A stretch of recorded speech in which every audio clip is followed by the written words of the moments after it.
Alright, what's going on today, guys? Welcome back to the channel. So today we are working on the 96 12 valve. We got governor springs for it, so we're going to be installing governor springs on it, 4Ks. So we'll get to it. We're going to start tearing it apart. Alright, so first we're going to be taking our shut-off solenoid off. It already took the bolts out here, but it's on mine, it's 210s. Someone put some aftermarket bolts in it, so. And a connector, and then below you have a pin that you have to take out. Right here. You take the pin out, which is this pin right here. Take it out, take the shut-off solenoid out, and set it out of the way and don't lose anything. We got all our spring kit here. Everything that we need. Alright, so mine hasn't been messed with or anything yet. And we have to take the lever off. This is for the shut-off solenoid. Have to take it off. And to get it off, there's a, well, oh, there we go.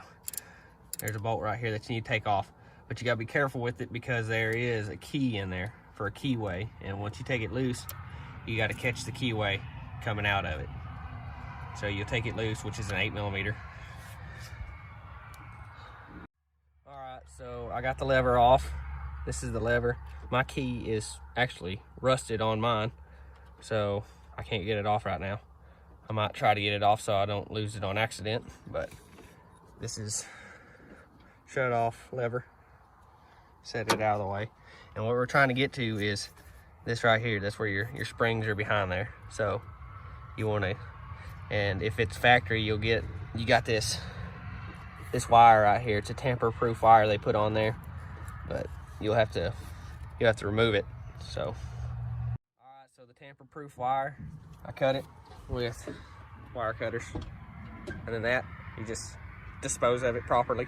So we got us a 7/8 socket to go right there to take this cap off. And there you go. So I pulled it out, and by the way, oil does come out when you pull it off. So just, you know, a little heads up. We had to turn the engine over, so we used a 15mm with a 1/2-inch ratchet. You can see it there on the harmonic balancer bolt. And we turned the engine over. We had to get where we can see that right there. That's what you need to get. We pulled the first set of springs out. You're gonna leave the big outer spring in there. You're not taking it out. Yeah, your big outer spring, you'll leave it in there because you'll be reusing it. And then you can see there's a stud in there with threads. And what happens is when you get your springs lined up in the pump, I went ahead and pulled it out to show you out on the battery, make it easier for you to see. Your stud that he showed you in there is gonna be sticking through this keeper. This is like a little screw here. And it's got lobes on it, so it pops. It clicks kind of when you're unscrewing it. So you take like a little screwdriver or some needle nose pliers, and you can put them like that and turn it, because it's got to go around the stud. But what you want to do first is that stud sticking up through here. You want to take, we ended up having to use a screwdriver to mark it because we didn't have dial calipers. But you want to stick the screwdriver down in this notch and measure to where the top of the stud sticks out. So you want to measure, you want to know how deep this notch is compared to the top of the stud and get a pretty good reading. And you also want to count how many factory clicks it took, because this thing's going to click like this. It's going to kind of click like that when you're unscrewing it. You want to count how many they took from the factory setting to get it off. These were about 3 to 4. They had 3 real solid ones and 1 loose one. So it's about 4 clicks from the factory to get these off. So we're trying to put them back in the same and hoping that it'll be the same measurement, but if it's not, you might have to tighten these new springs down. They're taller springs. Might have to tighten these new ones down a couple extra clicks. Yeah. But there should be instructions with your kits.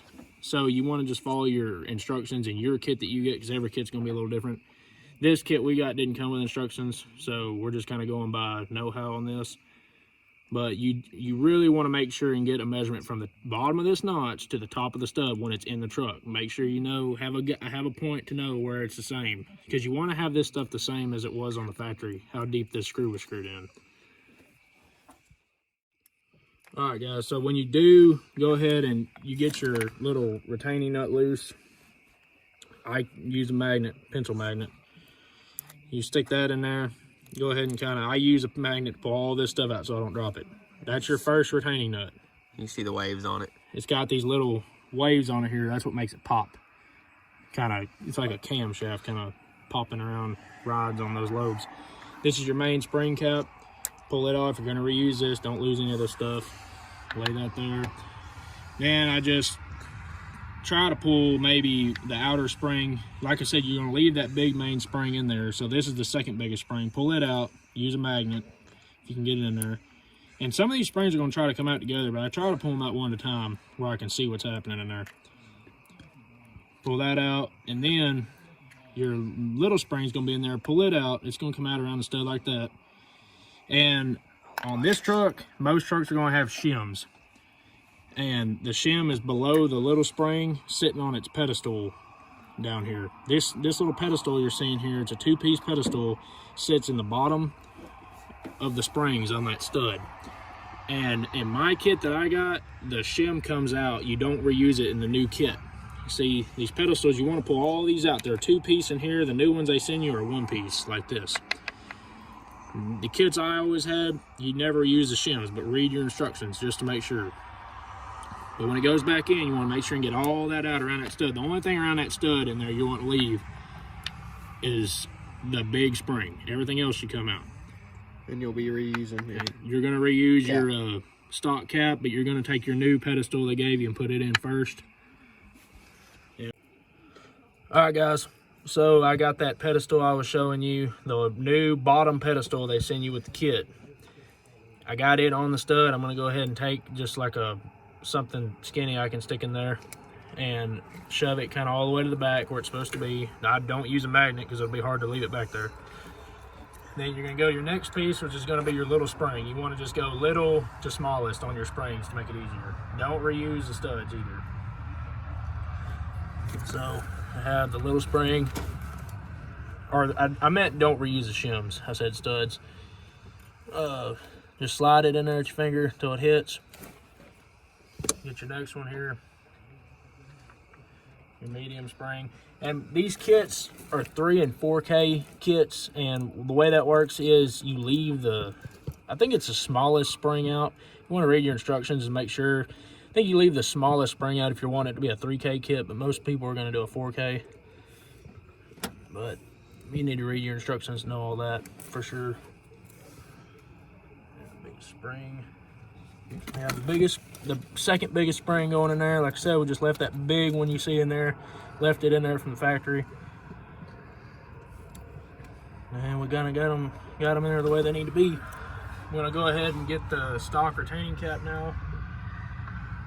This just sits over them. That's your stock retaining cap. It's got see that oval slot? It's flat on both sides. It can only go on 2 ways. Stud is shaved on the sides like that as well. Got it on there. Kind of move it around, make sure it's not sitting on the edge of a spring wrong or something. And we got that one in there. So now we're going to take our little retaining nut, stick it on the end of a magnet. All right, guys, so I got the retaining nut kind of screwed on there, finger tight. It's probably about to click the first time. When you get that first click, it hasn't clicked yet. All right, so I felt that first click, guys, and it doesn't really want to move either way.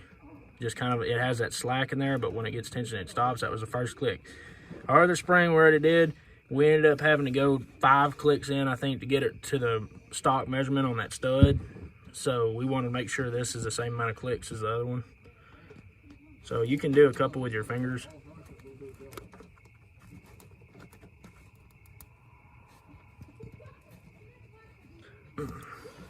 All right, so we got it all put back together, and we'll probably wait till in the morning to test drive it, just so you know there's daylight and you can see what's going on in the video. So, but it sounds good, so I think we're gonna be pretty good here. What's going on this morning, guys? Got the truck warmed up. We're gonna go see what it'll do. We test drove it last night, but it was too dark to see the video. But I'll post it. I'll put it on here so y'all can see it. We're in fifth gear right now. Just cruising, probably 65. I don't have a speedometer or anything, so.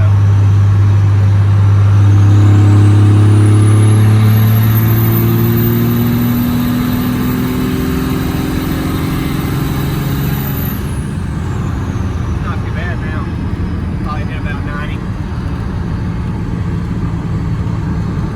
So as mentioned earlier in the video, mentioned that we went 5 clicks on the spring adjustment. Well, we started it, the truck tried to run away a little bit, so like it idled fine, but when we revved it up, it tried to run away, which that is a warning. You got to be careful, because you need to probably, whenever you're doing it, you probably need to take your air filter off and have a board ready or something, or have your shut-off solenoid on it so you can turn it off, or at least putting the lever back on your AFC housing so you can at least shut off the fuel when time comes to start it up for the first try, because there's always that chance it will run away if it's too tight. And we had it almost try to, but anyhow, we loosened it back off 1 click, started it. It just idled. It took a little excessive time to idle down, so then we backed it off 1 more click, and it ended up fixing it. So we fixed the concern. It runs good. I mean, I would suggest it. It's probably a pretty good mod to do. It helped. My pedal response is a lot quicker than before, so